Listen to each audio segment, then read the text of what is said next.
पावसाळी अधिवेशनात आमदार सिद्धार्थ शिरोळे यांची लक्षवेधी कामगिरी। पावसाळी अधिवेशनात आमदार सिद्धार्थ शिरोळे यांनी पानशेत पूरग्रस्तांच्या समस्यांकडे शासनाचे लक्ष वेधत महत्त्वपूर्ण कामगिरी केली आहे।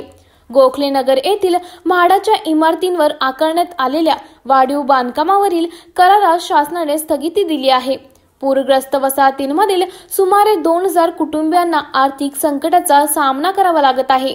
आमदार सिद्धार्थ शिरोळे यांनी शासनाने पूरग्रस्त नागरिकांच्या बांधकामासाठी स्वतंत्र धोरण ठरवावे, तसेच जेवढी वाढीव बांधकामे आहेत त्यावर सवलतीच्या दराने मिळकत कर लावावा आणि आतापर्यंत जो दंड आकारला आहे तो ताबडतोब माफ करावा अशी मागणी केली आहे। तसेच वाहन फिटनेस सर्टिफिकेटवरील दंड रद्द करून रिक्षा चालकांना दिलासा मिळवून दिला आहे। जिल्ह्यातील पर्यटनाबाबत तातडीने ठोस निर्णय घेण्याची मागणी करत होल्डिंगची उंची व रुंदी याचे ऑडिटीकरण करण्यासाठी शासनाने निर्देश देण्याची सूचना दिली आहे। शहरातील पाणी समस्येवर उपाय म्हणून रेन हार्वेस्टिंग योजनेची अंमलबजावणी करण्याची गरज असल्याचं त्यांनी अधिवेशनात नमूद केलं आहे। आमदार सिद्धार्थ शिरोळे यांच्या या कार्यवाहीमुळे पूरग्रस्त आणि सामान्य नागरिकांना मोठा दिलासा मिळणार आहे। प्रति महिना दंड सुद्धा त्याच्यावरती पडत होता। त्यामुळे हा जो अन्यायकारक टॅक्स हा पूरग्रस्त वसाहतीत राहणाऱ्या सर्व बंधूंवरती लावला जात होता, त्याच्याबद्दल मी यावेळेला अधिवेशनात तो मुद्दा उचलला आणि आमच्या गोखलेनगर परिसरामध्ये अनेक पूरग्रस्त वसाहतीतले लोक इथे स्थलांतरित झाली आहेत आणि तो अन्यायकारक आहे हा विषय मी आदरणीय उपमुख्यमंत्री आदरणीय देवेंद्र फडणवीस साहेबांना मांडला।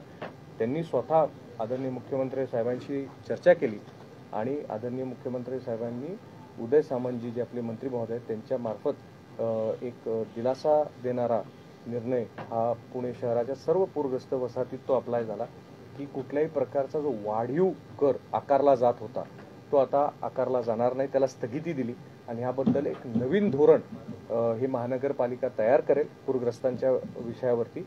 आणि आपली मागणी हीच आहे की जी अधिकृत त्यांची जी काही त्यांचं बांधकाम असेल त्याच्यावरती जे वाढीव बांधकाम केले त्या अधिकृत बांधकामाला जेवढा टॅक्स लावला जातो तेवढाच वाढीव बांधकामाला टॅक्स लावण्यात यावा। त्यामुळे हा एक महत्त्वाचा निर्णय महाराष्ट्र शासनाने घेतला आणि मी मुख्यमंत्र्यांचे त्याच्यासाठी मनापासून आभार मानतो। त्याच पद्धतीने जे सर्व रिक्षावाले पूर्ण महाराष्ट्रातले यांना फिटनेस रिन्युअल सर्टिफिकेट हा दरवर्षी द्यावा लागतो आणि तो फिटनेस सर्टिफिकेट त्यांना रिन्युअल सर्टिफिकेट नाही मिळाला, समजा त्याला उशीर झाला तर प्रति दिवस 50 रुपये दंड हा रिक्षावाल्या बांधवांवरती हा आकारला जातो। असे अनेक वर्ष हे चालू होतं। त्याच्यामुळे एकतर आपले सर्व रिक्षावाले बांधव हे सेल्फ एम्प्लॉयड आहेत, ते आपल्याकडे नोकरी मागायला येत नाही। इथे ऑलरेडी जॉब्स आपल्याला जॉब देणं हे सुद्धा एक चॅलेंज असतो। त्यामुळे अशा प्रकारे हा जो दंड अन्यायकारक लावला जातो हा हटवण्याचा मी या रद्द करण्याचा मागणी या अधिवेशनात केली आणि त्याचं पत्र सुद्धा मी आदरणीय मुख्यमंत्री साहेबांना दिलं होतं। तेव्हा मुख्यमंत्री साहेबांनी मला आधीच सांगितलं होतं की हा निर्णय आपण पूर्ण महाराष्ट्रात आपण ॲबॉलिश करणार आहे म्हटले आणि तसंच त्यांनी त्यांच्या शेवटच्या दिवशी अधिवेशनाच्या डिक्लेअर केलं की फिटनेस रिन्युअल सर्टिफिकेटसाठी आकारलेला जो दंड आहे 50 रुपये प्रतिदिन हा रद्द केला आणि त्यामुळं महाराष्ट्रभरातले सर्व जे रिक्षावाले बांधव आहेत त्यांना एक मोठा दिलासा मिळाला आणि मी त्यासाठी सुद्धा शासनाची मनापासून आभार मानतो। त्याच पद्धतीने आपले जे पुणे शहरामध्ये धोकादायक होल्डिंग्स आहेत त्याच्याबद्दलचा विषय मी उचलला होता या अधिवेशनामध्ये की ह्याची हाईट साईज आणि विड्थ ही नीट चेक केली गेली पाहिजे की किती कुठल्या परवानगी कुठल्या साईजला दिली आहे आणि ॲक्च्युली बांधकाम काय साईजचं आहे ह्याच्यातच मेजर मला वाटतं की गल्लत होते आणि त्याच्यातच मेजर इन्सिडेंट्स टॅक्सची कमी आकारणे सगळे लूपहोल्स ह्या विषयातले ह्याच्यात दडलेले आहेत आणि त्याच्याबद्दल मी आदरणीय शासनाला विनंती केली, मुख्यमंत्र्यांना विनंती केली की तातडीने ह्याचं ऑडिट नीट केलं जावं आणि जी साईज डिटरमाइन केली त्याच पद्धतीने सर्व होल्डिंग असावे आणि त्याचं स्ट्रक्चरल ऑडिट वेळोवेळी व्हावं तसे सुद्धा निर्देश त्यांनी दिलेले आहेत आणि हा आपल्या सगळ्या पुणेकरांच्या सेफ्टीसाठी फार महत्त्वाचा विषय आहे। ह्याच्यावरती आपण पण स्वतः खूप विजिलंट राहायला पाहिजेत। त्याचबरोबर आपलं रेन वॉटर हार्वेस्टिंग ते पुण्यामध्ये जे पाणी रिडेव्हलपमेंट होते पुण्याचा जो पुणे ज्या पद्धतीने वाढतंय PMRD रिजनमध्ये वाढतंय आता पुढे पाणी हा सगळ्यात मोठा चॅलेंज असणार आहे आणि जसे आपण वॉटरचे नवीन रिसोर्सेस क्रिएट नाही करू शकत किंवा नवीन डॅम्स क्रिएट करायला आपल्याला लिमिटेशन्स आहेत, तर वॉटर कन्झर्वेशनवरती आपण जेवढं आपण सेन्सिटाईज होऊ, अवेअर होऊ, तेवढं आपल्याला मला असं वाटतं की आपलं भविष्य जे आहे ते पाण्याच्या बाबतीत आपल्याला सिक्युअर ठेवण्यामध्ये आपलं एक महत्त्वपूर्ण योगदान राहील. आणि त्यामुळे महानगरपालिकेने केलेली वॉटर कन्झर्वेशनची जी पॉलिसी आहे ती नवीन बांधकामांना स्ट्रिक्टली इम्प्लिमेंट केली गेली पाहिजे. ते जसं आपण एखादी कंप्लिशन सर्टिफिकेट देतो तसंच त्याची अंमलबजावणी नीट होती की नाही याच्यावरती महापालिकेचं पूर्ण लक्ष पाहिजे. आणि नागरिकांमध्ये अजून अवेअरनेस करून प्रत्येक बंगला असेल, प्रत्येक घर असेल, प्रत्येक जे बिल्डिंग असेल तिथे रेन वॉटर कन्झर्वेशन हे इम्प्लिमेंट व्हायलाच पाहिजे.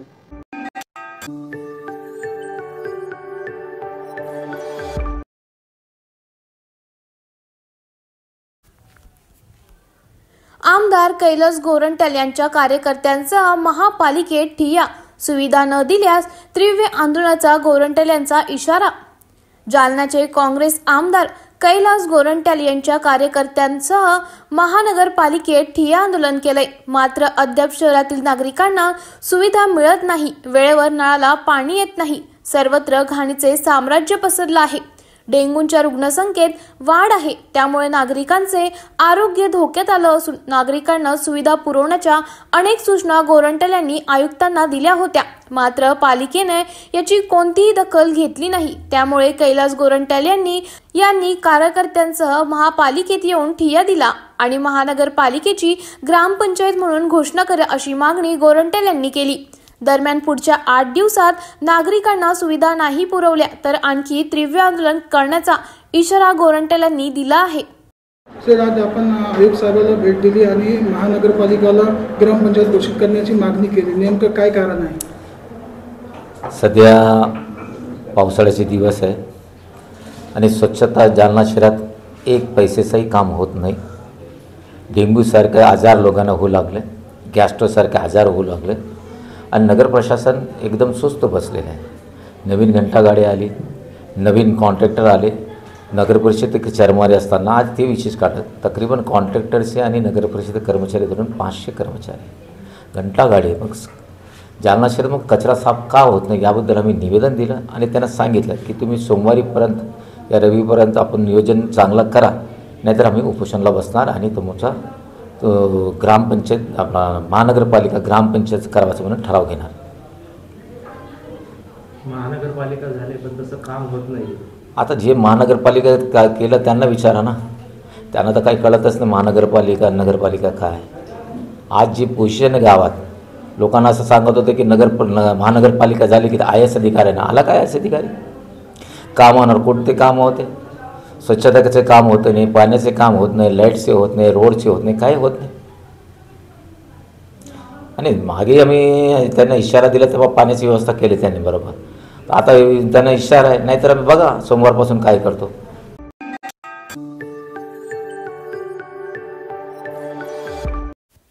महाविकास आघाडीतील नेते हे एकत्र बसून जागा वाटपासंदर्भात चर्चा करतील, राजेश टोपे म्हणाले. आज शासकीय विश्रामगृह येथे राष्ट्रवादी शरद पवार गटाची बैठक संपन्न झाली असून या बैठकीला माजी मंत्री राजेश टोपे यांनी येणाऱ्या विधानसभा निवडणुकीच्या अनुषंगाने पदाधिकाऱ्यांशी चर्चा केली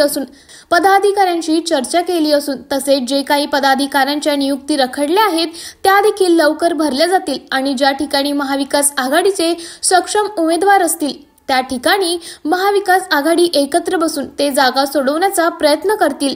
नांदेड जिल्ह्यामधील किती जागा राष्ट्रवादी लढवू शकते याची देखील सातपाणी सुरू आहे. काही शहर असेल किंवा अन्य गोष्टी असतील त्यातही योग्य ते बदल करायचे आहेत. आणि एवढंच नाही तर रिक्त जागा ज्या काही असतील त्या रिक्त जागा आम्हाला सगळ्यात संघटनात्मक आणि फ्रंटल ऑर्गनायझेशनच्या दृष्टिकोनातून भरायच्यात. हा एक विषय जरी असला तरी दुसरा विषय नक्कीच विधानसभा आता 3 महिन्याच्याच अंतरावर आहेत आणि म्हणून आम्हाला ह्याचं पण एक चाचपणी करायची की खरोखर इथल्या सगळ्या विधानसभेच्या जागेंमधले राष्ट्रवादीच्या क्षमता असलेल्या ज्या काही 2-3-4 जागा असू शकतात, कुठे जागा आहेत, त्या कोणत्या घेतल्या पाहिजे, प्राधान्य कशाला दिलं पाहिजे, इतर ह्याच्यामध्ये कुठल्या पक्षाला महाविकास आघाडीमध्ये जागा यशस्वी होण्याच्या दृष्टिकोनातून कुठल्या पक्षाला सोडाव्यात, एकंदर सगळ्याच विधानसभा निहाय आम्ही त्याची चाचपणी निश्चित प्रकारे करणार आहोत. महाविकास आघाडीच्या येणाऱ्या विधानसभा अनुषंगाने काही फॉर्म्युला ठरला आहे का? नाही, फॉर्म्युला ॲज सच असं नाही आहे, पण एक आहे की महाविकास आघाडीमध्ये ज्या पक्षाचं ज्या विधानसभेमध्ये चांगलं बहुमत असेल आणि निवडून येण्याच्यासाठीची लागणारी क्षमता आणि चांगला उमेदवार असेल, मला वाटतं की त्या ठिकाणी तो उमेदवार देण्याच्या दृष्टिकोनातून एक जनरल धोरण महाविकास आघाडीच्या विचारात आहे आणि सर्वांनी एकत्र बसूनच ते निर्णय घेतले जातील. कुठेही महाविकास आघाडीत ओढाओढी किंवा अशी घासाघीस ज्याला म्हणतो तसा प्रकार नसतो. असतात काही 2-5 ठिकाणी असतात, तर त्या ठिकाणी बसून चर्चा विचारविनिमय करून सहमतीनं आणि कन्सेन्सस म्हणतो त्याला आपण, एकमतानं तो निर्णय होतो. सगळेच समजदार नेते आहेत. आदरणीय पवारसाहेब असतील, आदरणीय उद्धवजी असतील आणि बाळासाहेब थोरात साहेब असतील, सगळेच जण बसून त्यामध्ये योग्य तो निर्णय घेतील.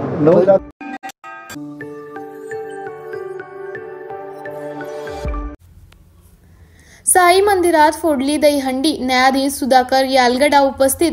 श्री गुरुपौर्णिमा उत्सवाच्या सांगतादिनी काल्याच्या कीर्तनानंतर समाधी मंदिरात श्री साईबाबांचे समकालीन भक्त तात्या पाटील कोते यांचे वंशज परिवारातील सदस्य श्री राजेंद्र सुभाष कोते यांच्या हस्ते दहीहंडी फोडण्यात आली. यावेळी संस्थेचे मुख्य कार्यकारी अधिकारी गोरक्ष गाडीलकर, उपमुख्य कार्यकारी अधिकारी तुकाराम हुलवळे, प्रमुख जनसंपर्क अधिकारी तुषार शेळके, मंदिर प्रमुख विष्णू थोरात, मंदिर पुजारी, शिर्डी ग्रामस्थ व साईभक्त मोठ्या संख्येने उपस्थित होते.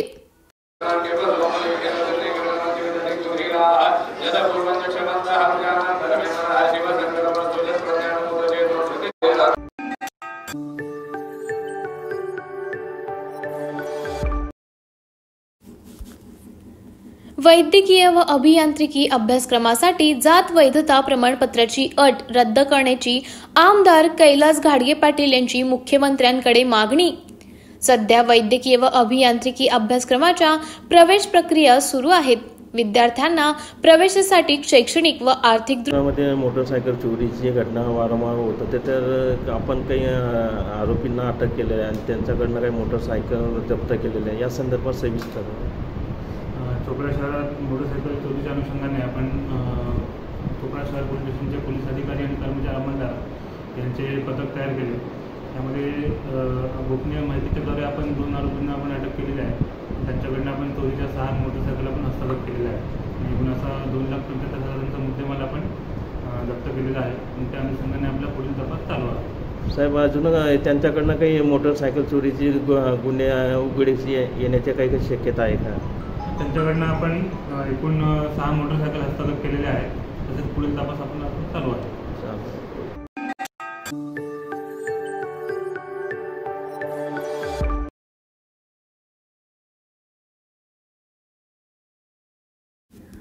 उपमुख्यमंत्री अजित पवार यांच्या वाढदिवसानिमित्त कार्यकर्त्यांकडून अनोख्या शुभेच्छा.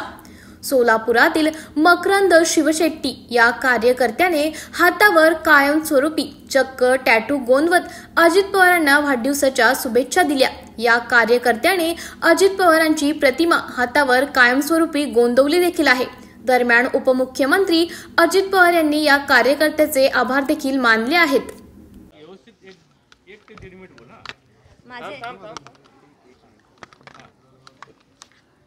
माझे नाव सायली संतोष भंडगर. मी 12वीमध्ये शिकते. तर आज अजितदादा पवार यांचा वाढदिवस. खरं तर आम्ही विद्यार्थी खूप आनंदी आहोत हे सांगण्यासाठी की अजितदादा पवार यांनी आमच्यासाठी भरपूर योजना सुरू केल्या. महिलांचं मोफत शिक्षण असो, माझी लाडकी बहीण असो किंवा एसटीचं अड्डा तिकीट असो, त्या सर्वांसाठी आम्ही अजितदादा पवार यांचे खूप मनपूर्वक आभार मानतो. आणि तसेच हेही सांगू इच्छितो की दादा, आम्ही हे तुम्हाला खात्री देतो की आता भावी मुख्यमंत्री हे अजितदादा पवारच असतील आणि आम्ही महिला तुम्ही ज्या दिलेल्या योजनेमधून यश मिळून आपल्या भारतातच नव्हे तर विदेशात सुद्धा आपल्या विजयाची पताका उभारू ही यांच्या वाढदिवसा दिवशी शुभेच्छा. आणि दादा, अजितदादांचा आज वाढदिवस आहे. स्वाक्षरी मोहीम तुम्ही राबवलेली आहे. नेमका संकल्प काय आपला? महाराष्ट्रातल्या या 12 कोटी जनतेला ज्या पद्धतीनं अजितदादांनी 35 वर्षाच्या या कोणतंही सरकार असू द्या, सरकाराच्या माध्यमातून दादांनी ह्या महाराष्ट्राच्या जनतेची जी सेवा केलेली आहे, एकमेव दमदार या ठिकाणी नेता आहे की पहाटेच्या 5 वाजल्यापासून रात्रीच्या 1 वाजेपर्यंत या महाराष्ट्रातल्या जनतेसाठी लढणारा. म्हणून या ठिकाणी दादांना आम्ही या ठिकाणी वाढदिवसाच्या शुभेच्छा देत असताना आम्ही दादाला एवढंच सांगणार आहे की महायुतीच्या नेत्यांना सुद्धा तुमच्या माध्यमातून या ठिकाणी विनंती करतो की आज दादाचा वाढदिवस आहे. आज दादाच्या वाढदिवसादिवशी दादांना मुख्यमंत्री म्हणून या ठिकाणी येणाऱ्या राज्याचं नेतृत्व या ठिकाणी करण्यासाठी या ठिकाणी जाहीर केलं पाहिजे. तसं न झाल्यास या ठिकाणी मी आपल्या माध्यमातून सर्व महाराष्ट्रामधल्या जे फुले शाहू आंबेडकरांच्या विचारधारेचा जो बहुजन समाज आहे मोठ्या प्रमाणामध्ये जे अजितदादाची या ठिकाणी ताकद आहे. मग या ठिकाणी अजितदादाची ताकद आहे. मुस्लिम बांधव असतील, दलित समाजामध्ये असतील, त्या ठिकाणी अनेक मराठा समाजामधले असतील, अनेक धनगर समाजामधले ओबीसी वर्ग आहे. या सर्व वर्गांना एकत्रित करून दादांनी या ठिकाणी एक वेगळ्या पद्धतीचं तिसरी आघाडी या ठिकाणी स्थापन करून या महाराष्ट्र राज्याचं नेतृत्व ज्या पद्धतीनं अजितदादांना या ठिकाणी एकत्रित येण्यासाठी ज्या पद्धतीने या महाराष्ट्रातली जनता या आज बघा तुम्ही आज ही जी मुलं आहेत 10वी 12वीमध्ये 11वी 12वीमध्ये शिकणारे ह्या मुलींना सुद्धा वाटतंय की या ठिकाणी दादा या ठिकाणी या राज्याचे मुख्यमंत्री झाले पाहिजे. मी एक कार्यकर्ता म्हणून मी एक छोटासा कार्यकर्ता अजितदादाच्या विचाराचा कार्यकर्ता आहे म्हणून या ठिकाणी फुले शाहू आंबेडकरांची जी विचारधारा अजितदादांनी या महाराष्ट्रामध्ये रुजवण्याचं काम केलेलं आहे. म्हणून या ठिकाणी प्रत्येक या ठिकाणी कार्यकर्त्याला वाटतंय, राष्ट्रवादीच्या प्रत्येक कार्यकर्त्याला वाटतंय की दादा या महाराष्ट्र राज्याचे मुख्यमंत्री झाले पाहिजे. म्हणून या ठिकाणी माझी विनंती आहे दादांना सुद्धा या वाढदिवसाच्या निमित्ताने की दादांनी तिसऱ्या आघाडीचा सुद्धा पर्याय या ठिकाणी ठेवला पाहिजे अशी एक कार्यकर्ता म्हणून आपल्यासमोर या ठिकाणी विनंती करत आहे.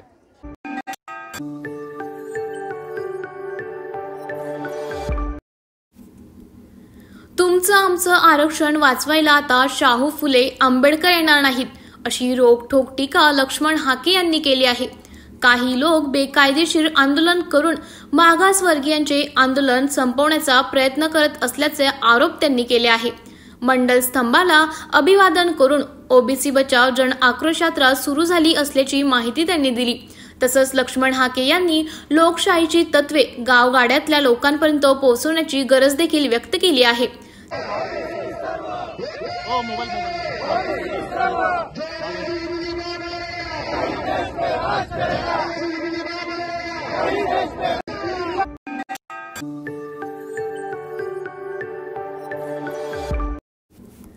सतत पडणाऱ्या पावसाने कृष्णा आणि वारणा नदीमध्ये पाण्याची वाढ तर औदुंबर दत्त मंदिरात शिरले पाणी.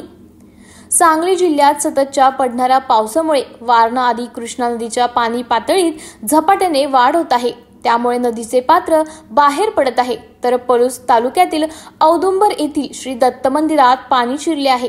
त्यामुळे भाविकांना मंदिराकडे जाण्यास बंदी घालण्यात आली आहे. तसेच प्रशासनाने नदीकाठच्या नागरिकांना सतर्कतेचा इशारा यावेळी दिला आहे.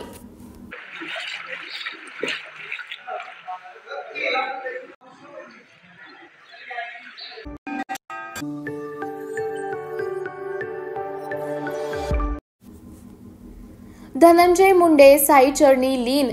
गुरुपौर्णिमा उत्सवाची सांगता दिवशी महाराष्ट्र राज्याचे कृषी मंत्री धनंजय मुंडे यांनी श्री साईबाबांच्या समाधीचे दर्शन घेतले. दर्शनानंतर त्यांचा श्री साईबाबा संस्थानाच्या वतीने संस्थानच्या प्रशासकीय अधिकारी प्रज्ञा महाडुळे सिनारे यांनी सत्कार केला.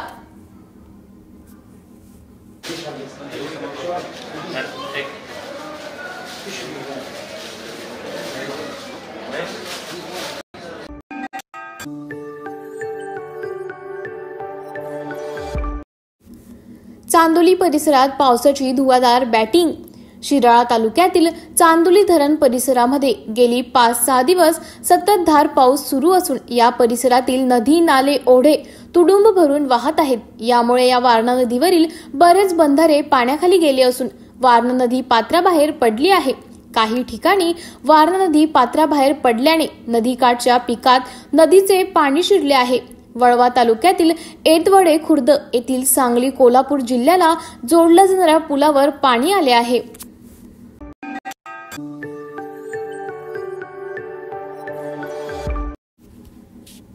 शिर्डीत आज गुरुपौर्णिमा उत्सवाची सांगता. आज शिर्डीत श्री गुरुपौर्णिमा उत्सवाची सांगता समाधी मंदिराचे संस्थाचे मुख्य कार्यकारी अधिकारी गोरक्ष गाडीलकर यांनी सापणिक श्रींची पाद्यपूजा केली. यावेळी संस्थानाचे उपमुख्य कार्यकारी अधिकारी तुकाराम हुलवले, प्रशासकीय अधिकारी प्रज्ञा महांडुळे सिनारे, मंदिर विभाग प्रमुख विष्णू थोरात उपस्थित होते.